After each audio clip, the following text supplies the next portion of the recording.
Jack of all trades, master of none. If you think that learning Italian, Chinese, and German at the exact same time is a good idea, this is exactly what you're turning yourself into. Many people get so excited with the idea of becoming a polyglot that they think they could actually learn more than one at the same time. And I know that it sounds cool, but is it actually possible, or are you just destroying your progress? The truth is, learning multiple languages from scratch at the exact same time is the absolute fastest way to guarantee you will learn nothing. When you split the focus in two, you do not get 50% progress in each language as you may think.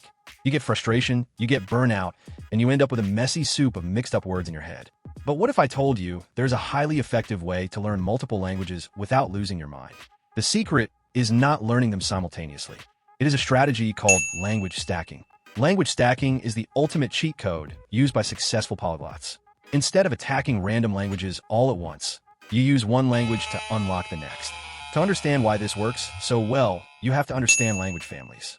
Languages are not isolated islands. They are more like giant family trees with shared DNA.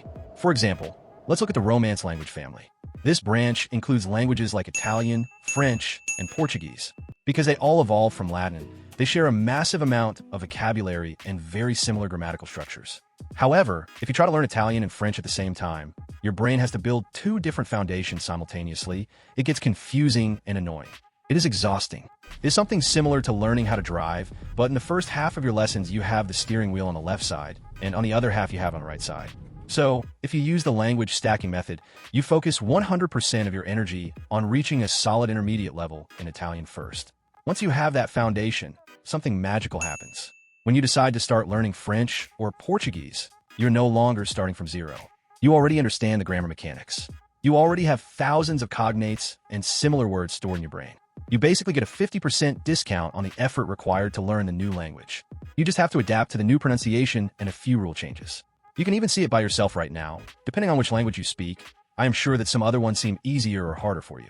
Of course, the level of difficulty is your choice, but if you're planning to learn more in the future, try to choose into the same families. It will make it easier. So here you have your golden rule for language stacking. Never start language 2 until you can comfortably watch a video or hold a basic conversation in language 1. Build the foundation first. Then, let the domino effect do the hard work for you. Stop treating language learning like a race. Focus on one, and the rest will follow. Subscribe for more language hacks.